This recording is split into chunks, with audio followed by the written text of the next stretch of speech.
Welcome to the Sports Science Dudes. I'm your host, Dr. Jose Antonio, with my co-host, Dr. Tony Ricci.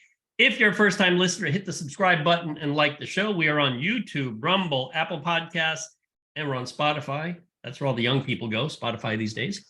Today, our special guest is Dr. Shawn Arent. He's got quite a super cool background. Dr. Shawn Arent is a professor and chair of the top-ranked, the number one ranked, Department of Exercise Science at University of South Carolina in the Arnold School of Public Health, not Arnold Schwarzenegger, I assume. He is also that would the be director. Cool, though, wouldn't it? That would be really cool. That would be super cool. Yeah. He's the director of the USC Sport Science Lab. His research focuses on the relationship between exercise, nutrition, and stress, and the implications for health performance and recovery. Shawn is a certified strength and conditioning specialist with distinction with the NSCA. He's also a fellow of the ISSN, ACSM, and also the National Academy of Kinesiology, which apparently is super hard to get into. Yes, apparently not. I don't know. Also, he served as a past president of the ISSN, doing a stellar job. He was recognized in the year 2017 as the Outstanding Sports Scientist of the Year by the NSCA, and he has received grant funding from a whole slew of places, the DoD, NIH, RWJF, and various private industry sources. Also, this is kind of cool. He's worked with USSOCOM as well as teams and athletes in the NHL, MLB, NBA, NFL, US Ski and Snowboard, the US Soccer Federation, which, you know, nobody knows soccer physiology the way you do, and a number of teams at the youth, high school, and collegiate levels. And this is the best part of your bio. As a former D1 college athlete and national champion, he refuses to believe that he's washed up, even though his body likes to remind him otherwise. Just like me, every morning, my body just says, F you. So yes, that is exactly it. Yeah. It sucks getting old, I'll tell you that. But it's better than the alternative. Exactly. Before we start, I want to mention the ISSN conference is June 15 to 17. Register at ISSN.net. That's ISSN.net. It'll be a lot of fun. We're on the beach. Even if you don't like the conference, you get bored of the nerd stuff, hey, you can hang out on the beach, get a tan. Always a good location. Yes, get some vitamin D. Well, Shawn, welcome to the show. Thank you. We're thrilled to have you on. I'm excited to be on. You're two of my favorite people. So I was like, man, they're never inviting me to be on this show. I'm starting to feel really like second class. I was feeling bad about myself. So thank you for finally running out of other people to invite. So you finally got to me. I appreciate it. Yeah, Tony, come on. No, it takes time. It takes time. Had we put Shawn on early, it's going to be tough to anybody to keep up, because I'm going to say this. Oh, you're awesome. Well, I'm going to say this I'll say without emotion, very calculative.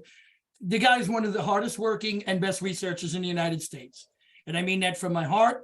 He does outstanding work. He puts out outstanding students and PhDs. And, again, he is a friend, but nevertheless, I've watched him for 10 years now.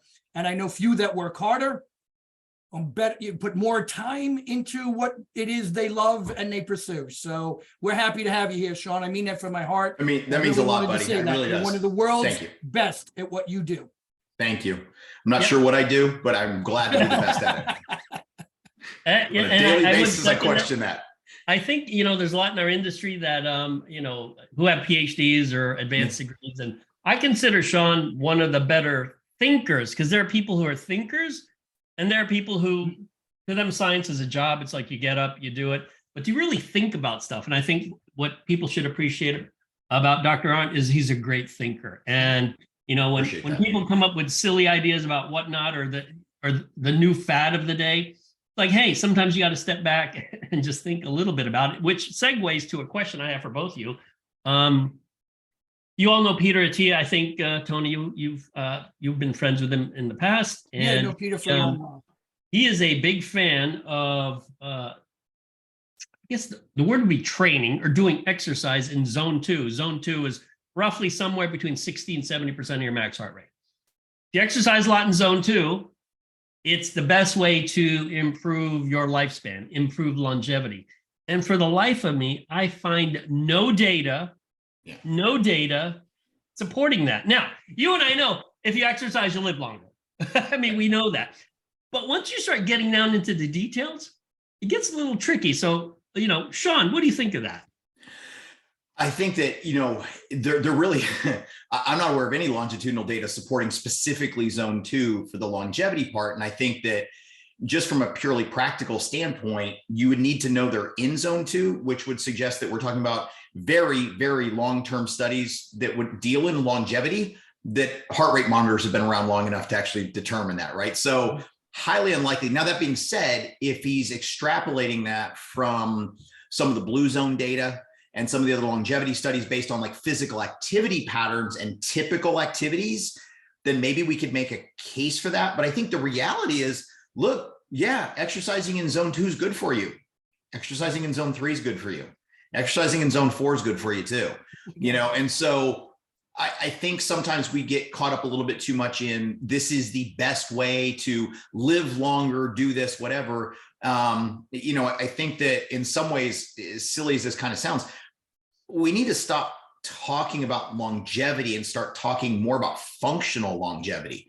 Like, how are you doing? Yeah, you're living longer, but how are you doing? And certainly we know that exercise as well as diet are going to play a pretty big role in that, and I would also argue stress management, one that I need to work on. But I think that when you look at those things, it's hard to just base on, I just don't think there's enough data out there to say that it's specifically zone 2. But that being said, there's enough data on zone 2 to know why that could be the case.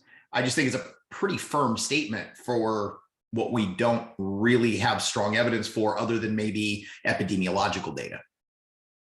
Tony? Well, just quick question to follow up, Shawn. In terms of, even if we were talking in terms of blue zones, we might be talking in a higher ADL, really, more than anything else. And right, arguably, if you wouldn't have steady state zone 2 in a blue zone from an evolutionary perspective, or even an historical perspective. I mean, gardening or potentially fishing, or those things that keep one active would probably be more of what we're seeing in the everyday lifestyle.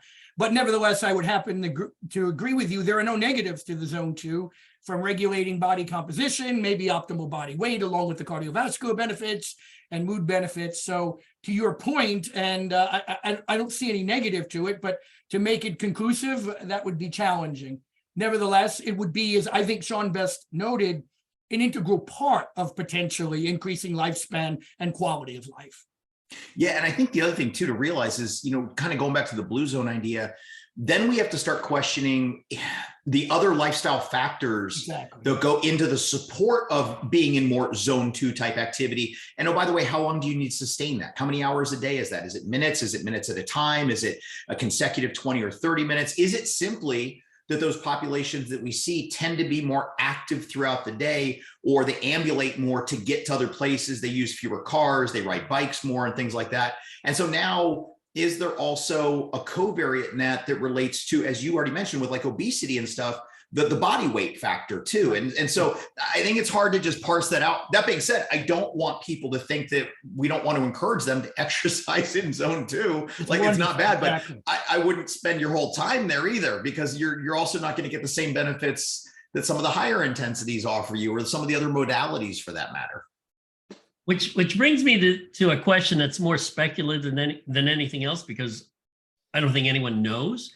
But let's say, I remember, Shawn, you had posted a recent picture of you, your wife, and there was some other individual who, it was a road race, and your wife got second in her age group. Oh yeah, it was Katie Hirsch. It was the three of us ran the 5K. She won. Yeah. She won her age group, or she won? Katie won, and Katie finished second overall, and Michelle took second in her age group. And you I did not. In the top 50%, something like that, right? I finished in like the top 35%, which was remarkable for somebody who is not a runner. I've recently gotten that way. I'm still hesitant to use that term because I don't know. I mean, when you feel like you're running like Hulk smash, I'm not really sure that I would classify it as a runner, but Michelle insists it doesn't look that bad. So I'm going to go with that. Okay. So here's the question. If you were training, well, let's take lifestyle, all lifestyle factors. If your goal was to live as long as possible, how would you change your training? How would you change your diet? If you would, like, you're like, I ain't changing shit. Yeah. I think that, That's a really good question. And let me stop you there for a second. And the reason I bring that up is people who tend to live long tend to be small. Yeah, and then I mean, I'm short, but I don't know that I'm small. So that's certainly Right. There's a difference there. Now, so it's interesting, and you guys know this background story, but for the listeners that don't, I had quadruple bypass last year, right? A little over a year ago. Genetics and stress. They insist, you know, it wasn't so much a lifestyle issue, it wasn't diet and stuff. It was genetics and stress. And sometimes you get the bad hand in that, right? And so you kind of go, okay, well, now I deal with it. And so that whole process, though, really gave me perspective on some things. And I, for the longest time, was I hate cardio. I'm not going to do aerobic exercise, or I would do some, which is funny coming from a former soccer player, but you just get to a point where you're just tired of just running to run. And I will be honest, that whole process really made me appreciate it more, because I was telling Michelle the other day, you know, I've started running a lot more, but it's one of those things where I still don't enjoy running, but you know what I enjoy less than running? Not being able to run. And so the functional aspect of that really spurs me to try to do that. But I would say from a longevity standpoint, I think that if I had to change anything, which I've done, I mean, there's certain things I've modified because I'm like, yeah, I'm kind of not ready to die. You know, I'm 49. Let's kind of figure this out. How long can I be here? You know, now I think I've got a pretty good life. I've got a phenomenal wife and dog and family. But I think that the biggest thing for me would have been valuing cardiovascular exercise much earlier versus just the weightlifting, the bodybuilding approach and things like that. But I would say probably for me, the bigger issue, or maybe the one that goes with that, would be stress management. Yeah. I don't think we pay enough attention to that and what it does to sleep, what it does to your recovery from those exercise bouts. So, you know, we were walking one day when, you know, around the neighborhood when I was, you know, trying to get my rehab in. And so we were maybe 6 weeks out from surgery at this point. And I remember walking into the neighborhood and I just looked at her and I was like, you know what, how hard is this for most people? Because I didn't have to massively change my lifestyle. I know what to do for diet. I've got a wife who's incredibly supportive and knows all this as well. I'm like, I had to make like 2 or 3 changes. Right. What do people do? And I sat in the cardiac rehab classes and the questions they would ask, I'm like, wow, that's like fundamental knowledge to me. Like I know that stuff. I teach this stuff. And you just realize that we have not done a good enough job collectively of getting the information about the value of activity and more simple nutritional guidance. We get so many of these fad diets that just convolute the hell out of it for people to try to make sense of stuff.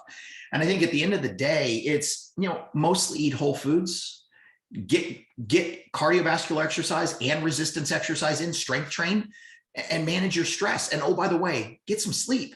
You know, you do those things, and honestly, you're knocking most of the major goals out of the way when it comes to longevity.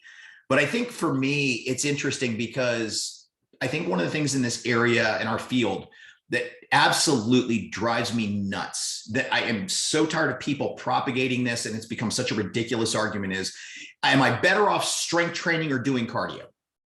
Yes. Should I do aerobic exercise or should I strength train? Strength training does all this for me. That's my choice. And you're just like, you're just justifying it in your head. You know what the answer is? Yes. Yeah, exactly. Do both.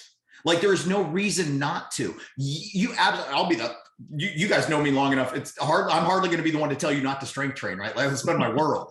But I will tell you what, the aerobic exercise aspect of it, why do we crap all over that sometimes? People are trying to prove a point, like to themselves. I don't know, or justify their preference in their head. They don't like doing aerobic exercise, but they like to lift. So that's all they need to do. And that's what's good for you. And they'll tell everybody that. Exactly. That conversation has to stop. And honestly, the funny thing is, from the metabolomic study we did that I'm sure we're going to talk about, we got pretty good evidence that you should do both. Yep. Well, here's a question, because, you know, it's funny you mentioned in our field that there seems to be that idea, and it almost always comes from people who just lift weights. It never comes from people who do cardio. Like people do cardio, don't say, well, don't lift weights. It's always the people who lift weights who say cardio is a waste of time. And they'll show, they'll put these pictures next to each other, like a world-class sprinter and a world-class marathon runner. See, that's why you should lift weights. I'm thinking, no. That's putting those pictures side by side isn't the reason for not doing cardio. So absolutely not. But there is a cultural bias in our field for whatever weird reason towards weight training. Yeah. Now, in all fairness, you think back to like 80s and 90s. Yes. There was very much cultural bias to just aerobic exercise. Yes. So we've swung the pendulum, and at some point, I'm kind of like, hey, can we, do both? I mean, it's really good for you. You get benefits out of both. They have unique aspects to them, but they also have so much overlap that it's still such a good thing for your system. But the biggest thing is do something you enjoy, right? Like find something you like to do. You don't like aerobic work. Well, find an aerobic activity that you do enjoy. Like I like riding a bike more than I like running. But that being said, I want to be able to do both, right? I still like doing high intensity interval work, but I also like the steady state stuff, right? Because I know it's good for me and I like to be able to do it. And, if you give me my choice, like put me on a surfboard or on skis, like either way, like now I'm happy. Now I'm doing what I want to do, but you can find those activities and then you use your training to train you for that. Right. And Joey, I know how much you love stand-up paddleboard, right? It's like a lot of your other work then helps you get better at doing stand-up paddleboard because you compete in it. It's your daily thing. It's your place, right? People need to find that place for themselves. Now I know Tony's place is not the weight room because he gains weight too easily, right? Tony's a beast. That's why the dude looks at a 5-pound dumbbell and he gets bigger. It's ridiculous. I'm the opposite. I hate lifting weights. Really do. And so most of my cardio though is a higher intensity because the mats, the striking, right? I do the fight forms, but then I complement it to the point that both of you were making with some zone 2, some low intensity and outside walk. Just quickly from a perspective, if you look at evolutionary biology, we had to do everything. Yeah. Sometimes you had to chase an antelope. Sometimes you had to run from a lion. Sometimes you had to lift a rock. Sometimes you had to walk to a river. So I think, sure, some people are better designed to excel at one of those than another, but Absolutely. Nevertheless, our capacity to an extent to adapt to all of them exists. And hence the global effect is there. A little bit of everything is going to your point too, Shawn, about longevity. And I think one of the most important points you made too is if you can, try to find something you like and enjoy it, because Absolutely. being happy is pretty damn good for your health too. It really is. And especially the outdoor stuff, which is why, Joey, I know in both of you guys now living in Florida, you love it down there. And it is honestly, for me, it's an upside in South Carolina. Our pool temp right now is 87. I'm loving it. It's great, but again, being able to be outside. But that being said, in the winter, I travel to go ski. And so you take advantage of those climates that give you the opportunity for the activities you like. And there are moments where I'm on the mountain where I'm never happier. Like that is my spot, right? And it's one of the times where I still truly feel like an athlete because of the challenges and things like that. And I love that aspect. And so I think that we're all athletes. It's just an issue of how we develop that. And it doesn't always have to be competitive. But I looked at it this way, for what this is worth. When I was rehabbing from surgery and coming back, there were 3 people at every workout: me, my past me, and my future me. Right. And every day I was chasing future me to try to get better and get closer. The cool thing was the better I got on that day, the farther along my future me got too. So it was always a race. But what I was always trying to do is distance myself from the past me. Right. And be able to be better every day from that. And so that competition was very real for me. It wasn't with anybody else. It was internal and something that drove me on a regular basis. And I truly had an opportunity. It was really interesting to use all the things I know as a sports scientist to come back from that. Like I am very, very grateful to know what I know and do what I do, and to have a wife that's the same way, because it shaped everything I did coming back from that. Now you made, Shawn, you alluded earlier to some of the work you've done with the exercise metabolome. Yeah. Explain that to the audience, because I think this is an area where I think a lot of people just aren't quite sure what it's about. So if we take the base word of it, right, of metabolome, it's based on metabolic responses, right? That's what we're dealing with. So when we think about the metabolic effects of exercise, in some ways we can look at unique pathways. We can look at certain enzymes and outcomes and things like that. What metabolomics does is it takes a much bigger picture of the systemic effects and is able to partition it into those different systems and pathways, right? So we can look at fatty acid metabolism, more glycolytic flux. You can look at protein turnover. You can even look at stuff within the microbiome itself in terms of what's happening at the gut level. And so you can look at it in serum or plasma. You can also look at it in the muscle. So you can certainly take metabolomic samples from the muscle tissue itself, and you would see what's happening internally to that. But if you're looking at more system-based exercise effects, we chose to look at the serum in terms of what it would represent. And so in that sense, we had 700 and some markers that you can then categorize into unique pathways and consolidate into what they represent for really fuel turnover and fuel flux to look at that. And so from a metabolomics standpoint, it gives you a giant fingerprint for what that particular thing is doing. In our case, it was exercise. There's been other stresses that have also been examined with metabolomics and showing that exercise has a unique metabolomic profile, all these other things. So that was the approach that we took, but we really wanted to compare aerobic and anaerobic work. So truly, moderate to high intensity aerobic work to truly high intensity resistance training work, the way it would be done, rather than some studies where they've tried to match for calories or whatever. We basically said, let's take two realistic protocols of what you would do in the gym to train and compare those aspects. Well, go on with that idea, because again, this is the aerobic exercise versus the resistance exercise sort of, sort of dueling things. So explain that further. So we had them exercising at 65 to 75% of their max on a bike for 45 minutes. So we'd done VO2 max testing before. And then we also had them exercising to momentary muscular failure for 9 different lower body lifts, right? And we chose lower body because we had an indwelling catheter, and it's very hard to do upper body work when you have a catheter hanging out of somebody. So we're like, lower body will do it. It'd be a hard lower body day. And it was hard. It was hard. And then we had them recover for an hour after. So we had blood samples at baseline, and it was a crossover design.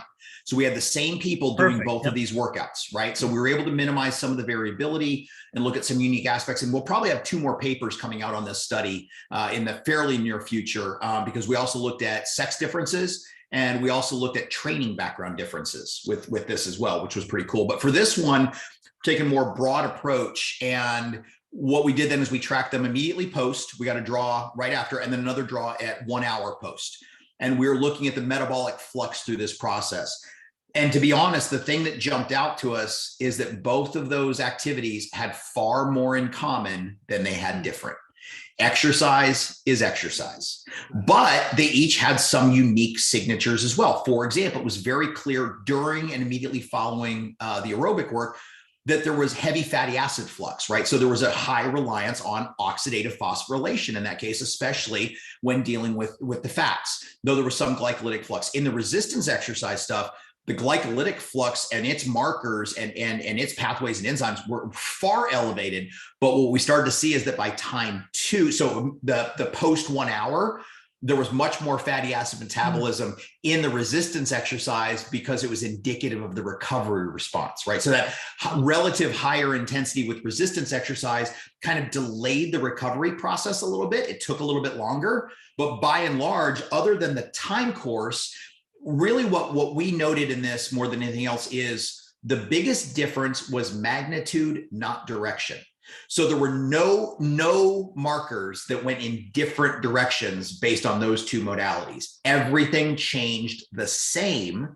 It was a question of how much it changed. Wow. And so this goes back to that debate of which one should you do? Which one's better for you? And my answer is yes. Yeah. Because they both have a positive effect, but there's enough uniqueness, like especially at the mechanical stimulus level, in terms of what we would see for resistance training outcomes related to strength and tendon capacity and hypertrophy, versus what we get at some of the other levels with aerobic exercise, where you're looking at cardiovascular benefits, vascular benefits, and things like that.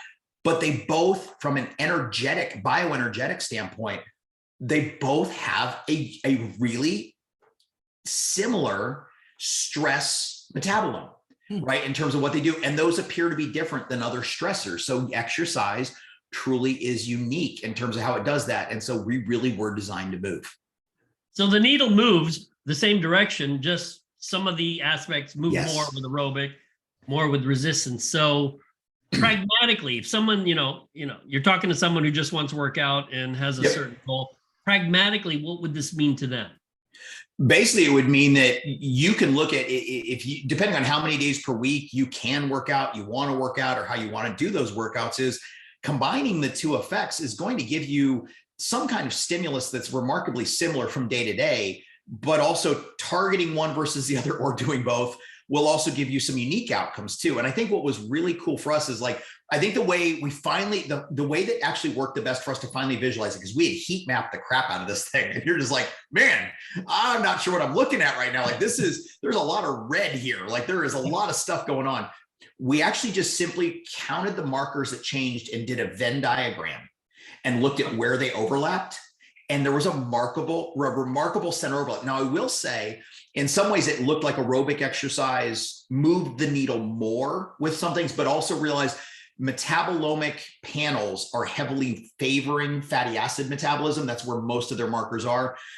So it may be less that aerobic exercise was more strenuous and simply it had more measures that were targeted with that, because at the end of the day, they both moved the needle.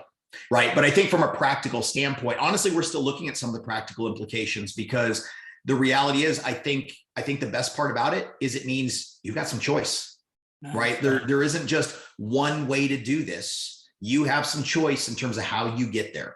And it may vary across the year. It may vary across the week. It may vary depending on seasons and what you get the most out of. But the reality is, that activity from a moderate to high intensity was what we were looking at, was pretty damn effective at changing metabolism, within that acute bout. Now, chronically, it'd be really cool to look at. And that's why I said we're doing some follow-up to see whether your training background has an influence on the magnitude of some of those changes with a specific exercise. So in other words, if your background is aerobic exercise, how do you respond to aerobic versus resistance exercise, and trying to get at some of that. So I think those are some of the ways that we're trying to move forward with this. And like I said, I'm looking forward to getting some of that stuff out. Yeah, that's really cool data. And it also makes you wonder, if you look at an exercise like rowing, which is sort of a weird cardiovascular, but it has a huge resistance training component to it. Sure. That if it falls somewhere in between, or maybe it's more cardio, who the hell knows? But yeah, there's 1,000,001 questions you could ask from this data. Absolutely. And you even look like an air bike, in terms of what it might do, or better yet, you start getting into some of the Metcon or CrossFit type workouts and looking at, is that the marriage of the two systems, right? Is that really where you get the most out of this? And I think that remains to be determined, but I do think it opens up some doors of possibility for ways to go about this, and that you don't have to just be locked into one thing. But if there is something you prefer, more than likely it's going to get you going in a good direction from the standpoint of exercise effects. It's just not a bad idea to layer the other stuff on, because there is enough different that it's clear there are some other independent effects too. But at the end of the day, exercise is exercise. It's kind of cool. Any comments, Tony? No, I guess it just shows us from practical implications and for the general population that if some of the responses are comparable, the adaptive responses are probably going to be, and people are going to have success.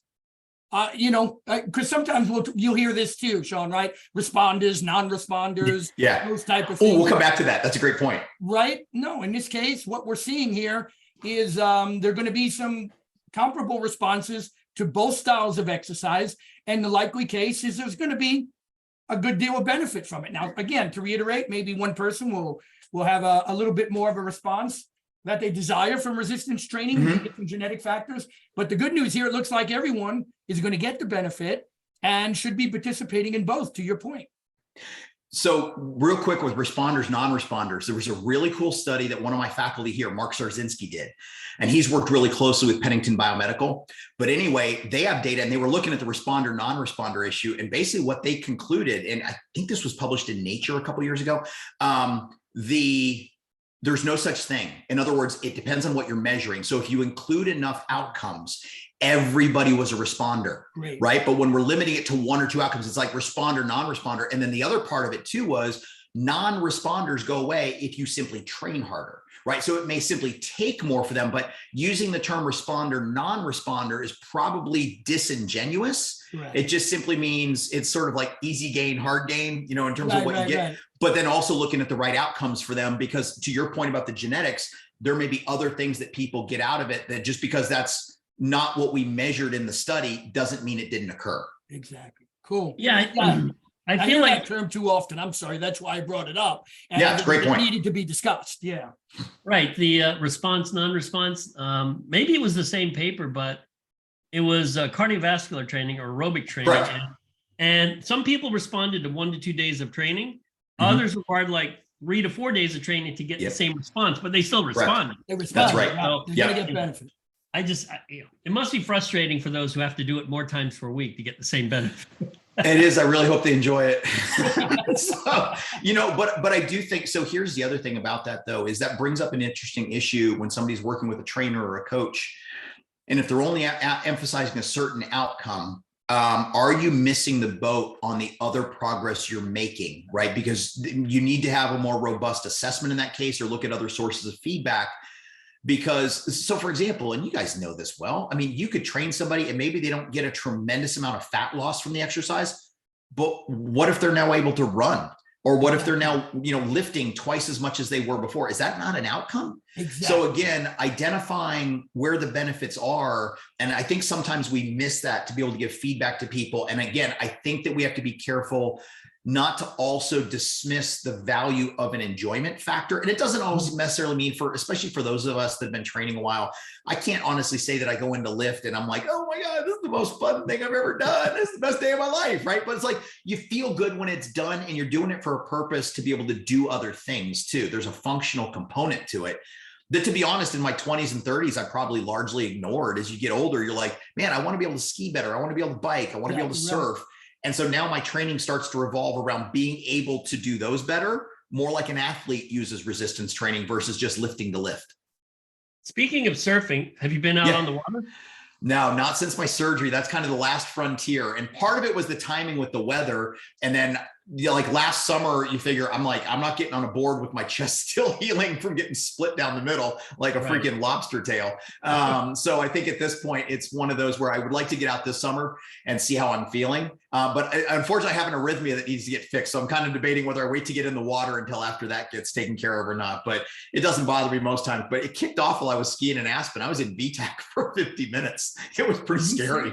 Yeah, I was stuck on the chairlift for part of it, and then I had to ski down the mountain, and then finally it reset. But yeah, that was fun. I've got the heart rate monitor data because I train with my heart rate monitor, and yeah, it's pretty crazy to watch the rapid onset and rapid offset of a PSVT. It's crazy. That's gotta be scary as hell too. Holy geez. Yeah, it is, especially when you're at altitude and you can't escape from that and you're trying to figure out how to get it under control. Yeah, my heart rate was between like 175 and 204 for like 50 minutes. And so that was not zone 2 training, by the way, guys. That was not zone 2 training.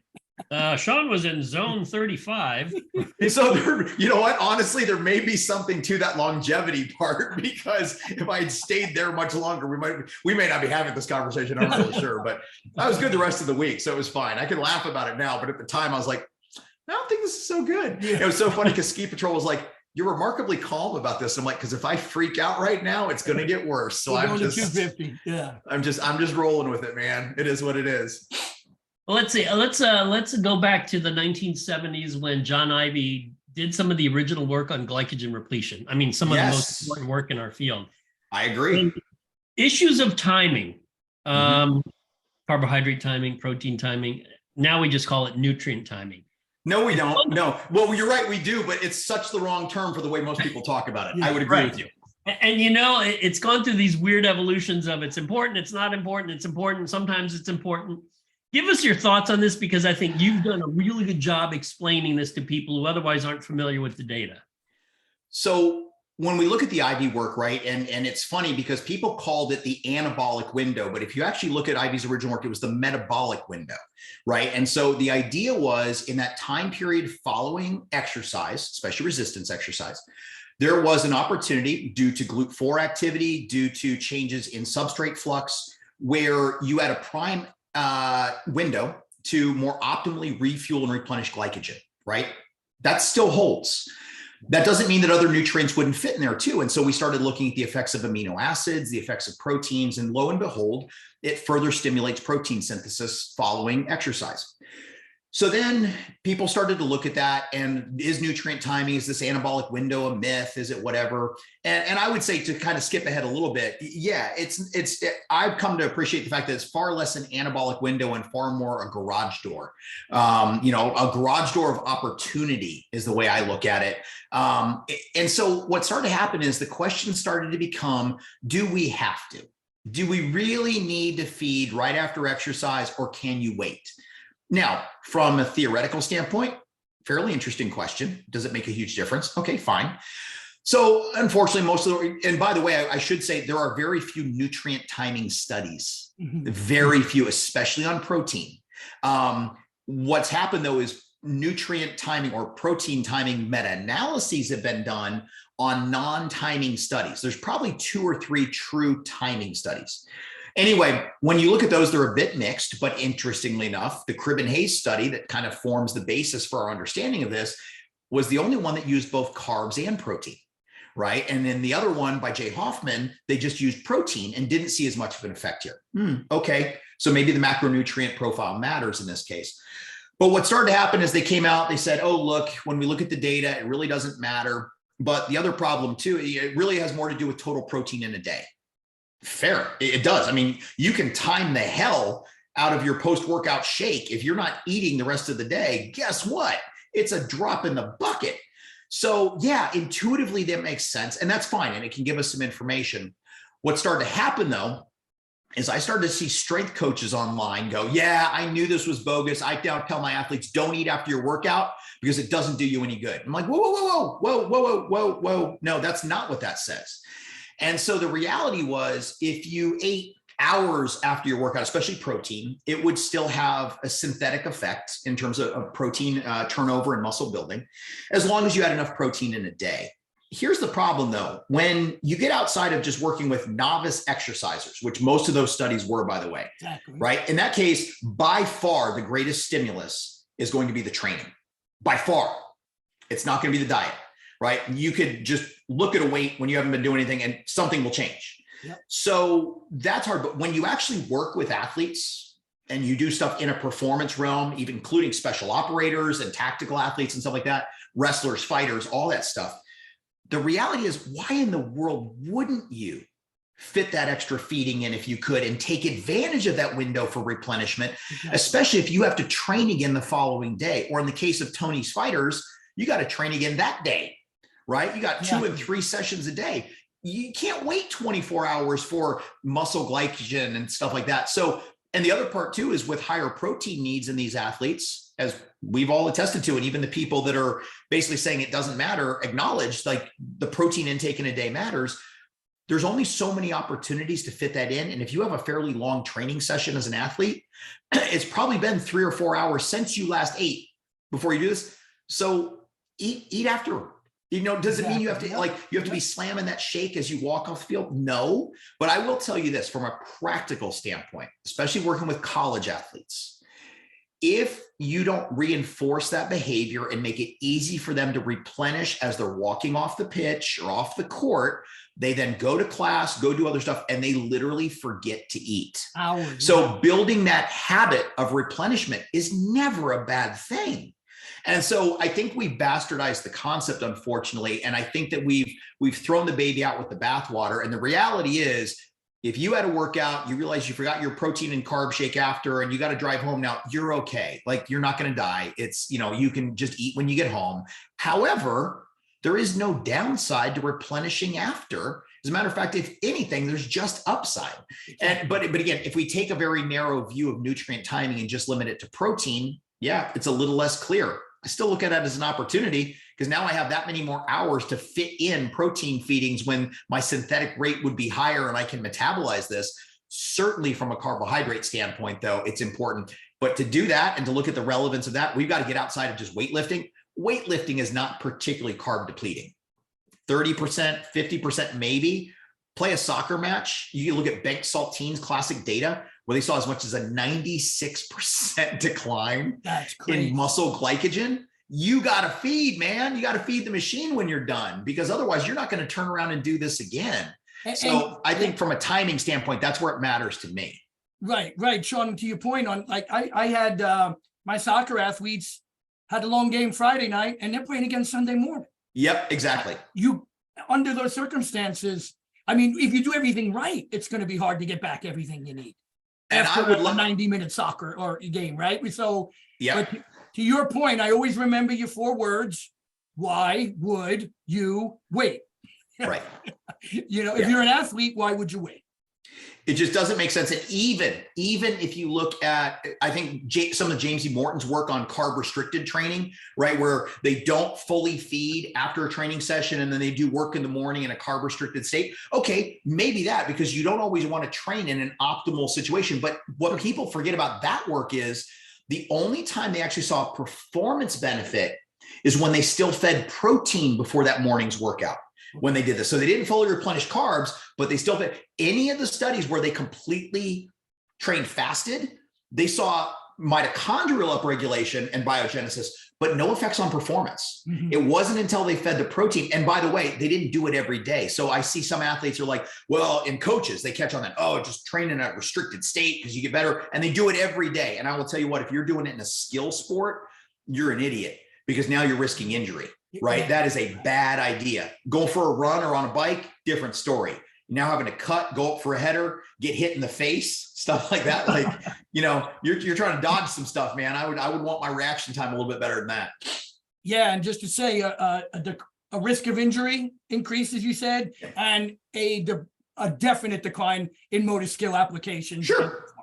Yeah. And look, like I said, we don't always want to train in an optimal state. I mean, there's times where you train and embrace the suck, right? And but at the end of the day, you want to compete in an optimal state, right? And no matter what you do, is even if you train in a suboptimal state, you do want to try to optimize recovery after the bulk of that training cycle in terms of what you're trying to do and within it as well. So yeah, again, why would you wait? You know, and it just doesn't make sense. And so for me, nutrient timing is one of those things where what you eat in the day, your overall diet and strategy and your training, especially, that's the cake, man. That's the basic formula.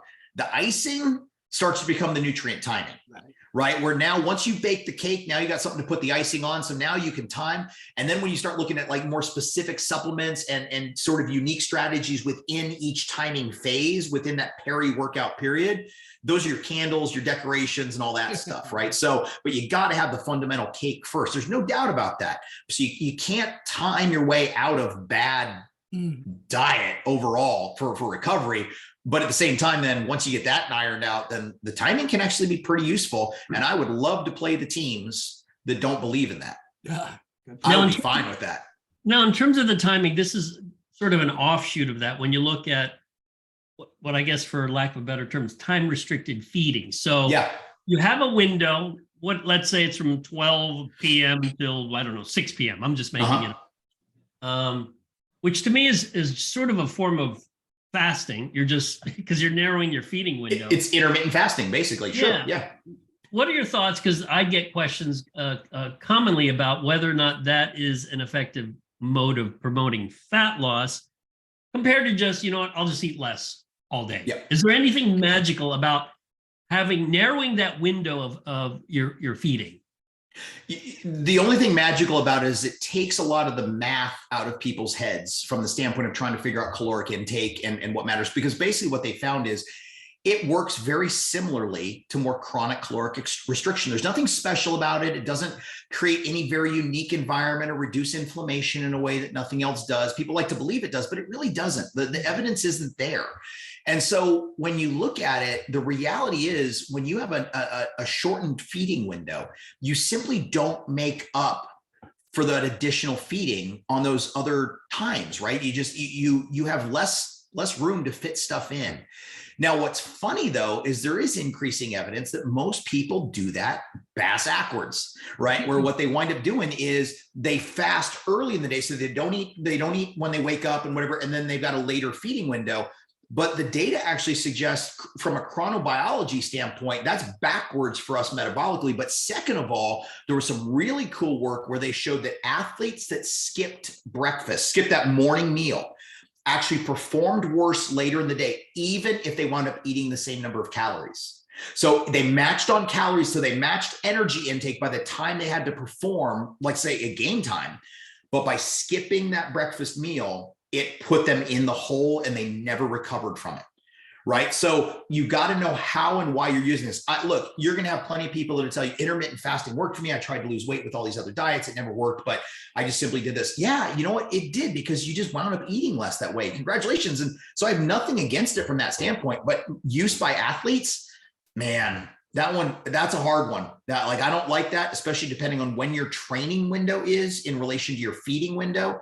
And a lot of the good data we have on that are from some of the Ramadan studies. Right. Those are really where a lot of what our knowledge on that intermittent fasting, the sort of that 8-hour window or beyond, really comes from. And that's the other problem with like intermittent fasting, is there's so many definitions. You've got alternate day fasting, you've got multi-day fasting, a 5-2, you know, you can split up however many different ways. And so it's really challenging to figure out what people mean by that. But again, and the other funny one is, I love when people are fasting in the morning, but they put butter or coconut oil in their coffee. You're not fasting now. You just took in calories. Congratulations. Hey, can I ask just something quick, following up on this, because I think it'd be really great for athletes. What is your thought on why that may happen? So for example, calories being matched, but skipping breakfast. Yeah. Okay. Versus the breakfast being ingested, and then the performance declines later from missing it. What might that be attributed to, with calories and nutrients being equal anyway? What are your thoughts there? Some of it could be metabolically, how we handle more sustained feedings in terms of the time for full replenishment, what we do. That's part of it. The other part could simply be more of a chronobiology standpoint in terms of what that missing feeding in the morning does. I mean, think about it, right? You take cortisol, for example. Cortisol, a diurnal hormone. Cortisol is at its highest as we wake up in the morning. If you are existing in a state of fasting, that system is going to have to continue to provide nutrients some way, somehow. So it wouldn't be unreasonable to expect that in this case, cortisol may stay elevated for an extended period. Now, does it? That work hasn't been done to a great degree, but I think it'd be a really cool study to do. But speculatively, if we look at it from what we do know about endocrinology and how we run studies, if we're trying to control for cortisol and when we do and don't feed, there's enough there from a methodology standpoint that we would have a good leg to stand on with that. So I think that's some of it. Some of it could also be psychological in terms of, you know, what the effects on that are. I don't know, Tony. I don't. It's a little bit beyond me, but I think there's enough theoretical considerations in terms of what we do know from other good science that would give us a reason for why that might occur. The more important part is that it appears it does. So regardless of the reason, it's probably not a smart thing to do. Got it. Now, moving forward, we have about 10 minutes left, Shawn, so I want to get to this. You had published a paper on the effects of a stimulant on tactical athletes. Now, really, the first broad question, and I ask this quite often to people who work with tactical athletes, is that I feel like the definition of it seems odd. And and let's just take the two obvious ones: firemen and police officers. I'm trying to find what is similar in how they should train or in their job description that would put them together as a tactical athlete. And then you have people in the military, and I'm like, wow, that's completely different. So how is it defined? How do you define it? So I think, let's go this way. If we take it outside of obvious physiological differences, let's look at some of the similarities first, right? There's a need for an ability to sustain vigilance under different situations and maintain focus. There is an ability and need to be able to respond quickly when called upon, right? In every one of those scenarios, every one of those job demands has a power component and a coordination component. It just may be an issue of how often you have to display that. And there is a huge cognitive component that goes with that as well, right? In terms of decision-making, sort of a go, no-go, but also in terms of performance under pressure and in high stakes situations, right? We often talk about sport and a lot on the line in a championship game or whatever. Not exactly the same as being in a firefight. Right. And so, I think that those are things that are similar there. Now, differences. Absolutely. And I think that we would be mistaken to suggest an overall training strategy across all those populations you just named based on that. But if we identify the commonalities in terms of job demands and the ask on those, to me, it's not much different than us classifying sort of sport performance and ergogenic aids, right? If we look at sport nutrition, it's say by and large, there's some commonalities across all sports in terms of what we'd recommend for people to take, to eat, to do. But we don't necessarily train for all those sports the exact same way. And we don't necessarily fuel for all of them in the same magnitude. So I think once we identify what those underlying components are, it's okay to refer to them as tactical athletes more broadly. And then if we look at it, look at it this way, we've got sport athletes, but then we've got soccer players and football players and wrestlers and cyclists and all this stuff. Same thing with tactical athletes. We've got tactical athletes, and then you have first responders like police. You have first responders like police SWAT. You then have firefighters. You then have woodland firefighters, the mountain firefighters. And then you have, even within the military, you certainly have, depending on their MOS, what their job description is and what they need to do. So you've got combat specialties, infantry, artillery. Now we go special forces. And hell, I would even argue between tier 2 and tier 1 special forces. There's a difference that we would have to take into account. So I think it's okay to split it that way and just generally understand the more broad context that we're trying to talk about for performance aspects. And you did a study, I think it was looking at teacrine and a dynamine supplement. Teacrine, dynamine, and caffeine combination, correct. Right. And then we just compared that to what you found? Yeah. So it was actually interesting. We compared that to just all caffeine in the same total dose and then a placebo. And we were interested in, we actually did a vigilance task where they actually had to sustain reaction time task on our Dynavision board for 30 minutes, which I gotta be honest, is pretty mind-numbing. 30 minutes? 30 minutes, because we were trying to simulate is a rough word, but think about somebody being on Overwatch and having to sail through a scope, stay focused on a sort of a target package within a periphery. So we're having them do that. And then we had a physical movement task using our tracer. So we were looking at the ability to move rapidly front to back, side to side, and respond to visual stimuli to do that. And then we also used a target task. So we've got a simulator in our lab for firing, for marksmanship. And so we were able to look at target acquisition in terms of time to target acquisition, accuracy. We even had a reload phase in there where they've got to then change out the magazine and do that stuff. And then we repeated that again. So then they had to go back on Overwatch, do the vigilance task, and move through all this. And what we were also looking at through this was blood pressure, hemodynamic responses, especially blood pressure. So we were looking at heart rate, but also systolic and diastolic blood pressure, because one of the concerns within the military and first responders, given the stress they already incur, is with high caffeine intake, is the effects on hemodynamics, especially diastolic blood pressure and some of the vascular considerations. Right. And so basically what we found is that both of the stimulant conditions, whether it was the caffeine only or the caffeine, teacrine, dynamine, by the time we got to the second round of performance, they were outperforming the placebo group on the reaction time. So during the vigilance task, they identified more correct targets and were moving quicker to them in order to do that. It didn't make a difference for marksmanship, didn't make a difference for movement. And that's fine, because one of the concerns with caffeine and stimulants is it can screw up marksmanship, right? Because of jitteriness, failure on target acquisition. We didn't see that. But what was interesting is between the caffeine and the dynamine, teacrine, caffeine combination, there was less hemodynamic perturbation with the combination than with just the caffeine. So caffeine had both an increase in systolic and diastolic relative to placebo. With the other combination, it was only with systolic and it was more modest than the caffeine stimulus. But it was still, the diastolic was no different than placebo. So, but we used about half the dose of caffeine coupled with teacrine and dynamine. So we still got the same performance benefits with less hemodynamic compromise. Well, what was the caffeine dose for the just the 300. Okay, maybe that'll wake you up. Tony. Yeah.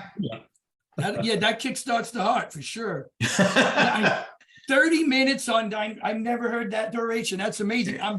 You better keep these people off of TikTok, because they're not going to be very good at that test. And that's funny. I mean, anything for 5 seconds, right? That's amazing.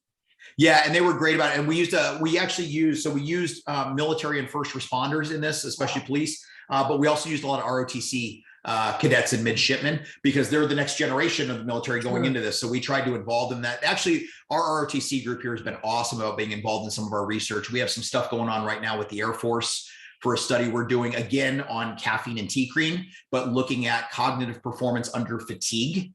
So now looking at what happens if we run the hell out of these guys, and then now all of a sudden they have to respond cognitively. So we're even using some pretty high level cognitive demands in conjunction with Davis Moore, one of my faculty here. And then we're doing some stuff with a device that's supposed to help regulate autonomic nervous system activation. And actually it looks like it might work. I'm kind of really surprised at it, but it's kind of cool. So anyway, so those are some of the ways that we've continued to work with that tactical population. Quick question. Go on. Oh, sorry.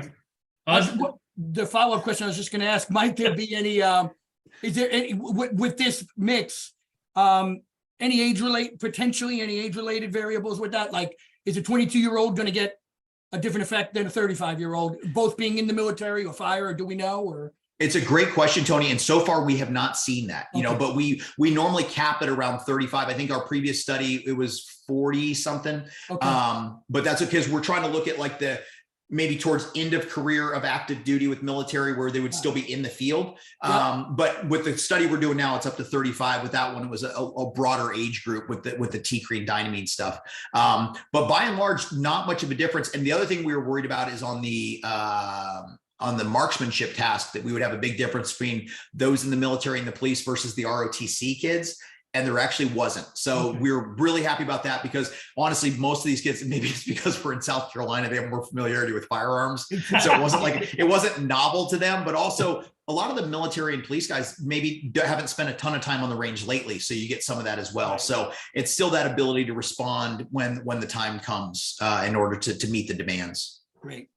All right, quick question, Shawn. Do you use a heart rate monitor when you do cardio? I do. Yeah. Okay.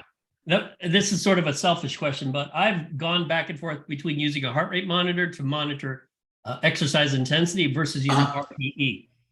Okay.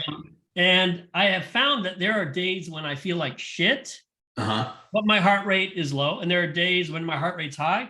And I'm like, man, I feel really good. Absolutely. After playing around with this, I'm thinking, maybe I should just stick to RPE, because at the end of the day, that's what dictates how I train. Just quick thoughts.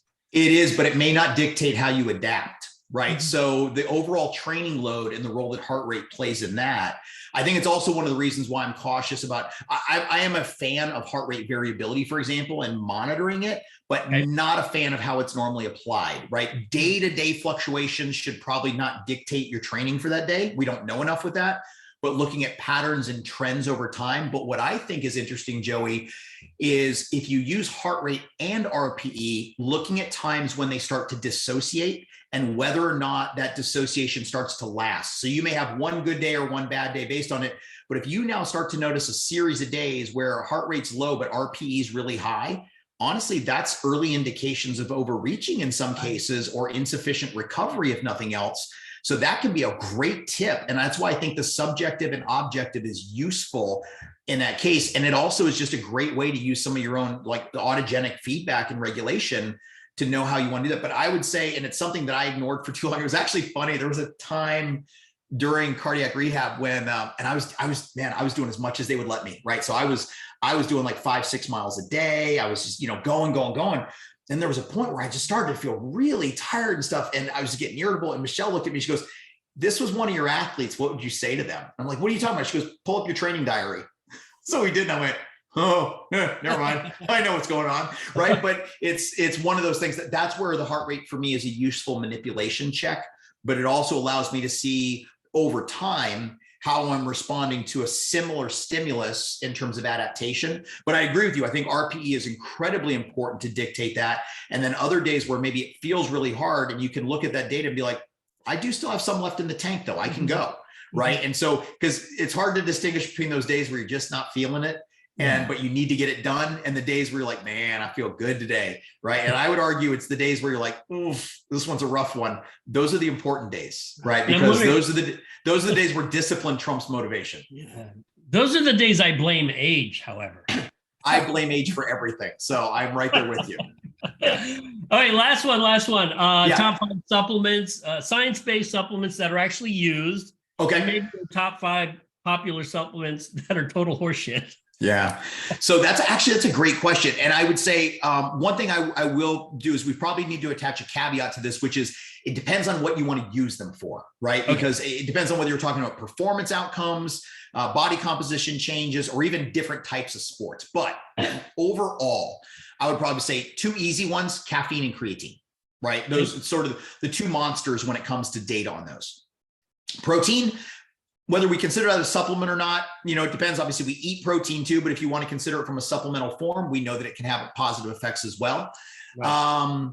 I would say for me, one of them that has really grown, in my opinion, of potentially playing a real big role in this is beetroot and nitrates, right? I think the evidence for that is getting increasingly good, especially for aerobic exercise or interval-based work. And I would probably say sodium bicarbonate fits in there as well. Some people don't tolerate it as well, but the data on it are really good. I'm a little less thrilled with beta alanine than I used to be. I think that maybe it's not as pronounced in terms of the magnitude of effect as we'd like to think, but I think in combination with some other things, I think those are good. And then one I would throw in there as like a more of a health effect and other positive benefits that maybe isn't truly ergogenic would be fish oils. When we start to think about those, I think that would kind of be my sixth, is something that I think has good data on it, but not necessarily for performance purposes, right? And so I think that that's useful. The five that I'm not a big fan of, any testosterone booster, right? Pretty much any of those have been debunked, and just having a 1 hour change in testosterone is not going to make a difference for overall adaptation. Speaking of adaptation, I'd say a lot of the adaptogens that are being promoted, especially ashwagandha. I am not sold on the quality of the studies with that in most cases. I think it's very overhyped. Not to say there couldn't be something positive with it. And I would even say that rhodiola fits in there a little bit, though I think the evidence for rhodiola is maybe a little bit better. But it's interesting because I think it may depend on the person, and we may need to look at whether or not, if your training and nutrition and lifestyle help you already handle stress, do you really need an adaptogen? And could it actually mess you up a little bit if for example, your cannabidiol pathways, if they're working well and you have a good regulation at the HPA level and stuff like that, do you really need these things in that case? So I would include that there. And the other one too is, and I don't want to say, so this one's a bit of a cautionary tale, and so bear with me for a second. I'm going to include HMB in here, but for one big reason. For purely muscle growth purposes and as a standalone by itself, in most cases, if you're eating protein, not very useful. However, I do think there is a time and a place where you might look at trauma situations or really high level overexposure to exercise stimuli where HMB may be useful in that case. And it's not that HMB doesn't work, it just doesn't work better than, say, leucine or protein, right? So it's just a question of the specificity of it and whether it's needed. But I would say that that's sort of my, for 99.8% of the people, it probably wouldn't do a whole lot. But if you're like an ultra endurance athlete, or you're dealing with surgical recovery or something like that, there's a reason it's in Juven, right? And so from a wound healing and trauma standpoint, it can be useful. Full disclosure, I used it when I was recovering from open heart surgery, because why wouldn't I? Right. If it might help, I'm doing whatever I can to get that stuff to heal faster. So are you saying that when Tony and I use Smilax that it's a waste of time? Is that what you're saying? I don't know. For you guys, you might be special. We're responders, non-responders now, right? So you two might be the responders. There may be a hair follicle issue to that in terms of how it works, and you guys have enough in common that's it. But yeah, I think probably for most people, maybe not so great. But I would say for me, those would probably be the ones. And look, man, it's funny too. There's so much other stuff marketed out there that I'm sure we could have a laundry list of beyond 5 of that don't work, or more importantly, may work but don't have any evidence, right? I think maybe that's what drives me nuts more than anything else, is just lack of evidence for some of these things. And you know what? The other category we should probably throw in there, antioxidants. Because high dose antioxidants, the antioxidants in food and from whole foods do get processed differently, but I think there's enough data now to suggest that high dose antioxidant intake may be actually ergolytic, not ergogenic, because we actually want an oxidative stress response in order to help facilitate adaptation. That is a great point. Tony, do you have any final comments for Shawn? Yeah, I think he summed it up pretty good. I just quickly, I know you don't do much of it anymore, Shawn, but can people contact you for your baby Guinness recipe? Oh yeah, absolutely. Baby Guinness should definitely be in the top 5 of supplements. And I'm not going to fully give the recipe away, but it does involve Patron XO and Bailey's, and it is the official drink of the ISSN. There you go. Exactly my point. Awesome. Well, hey, Shawn, thank you so much for being on the show. Thank you guys. Incredible stuff, Shawn. Yeah, great stuff. And Great info. ISSN conference, June 15 to 17. Be there. The 3 of us will be there. And hey, we'll catch up again. So again, thanks, guys. Gentlemen, Thank you. See you That was soon, awesome. Shawn.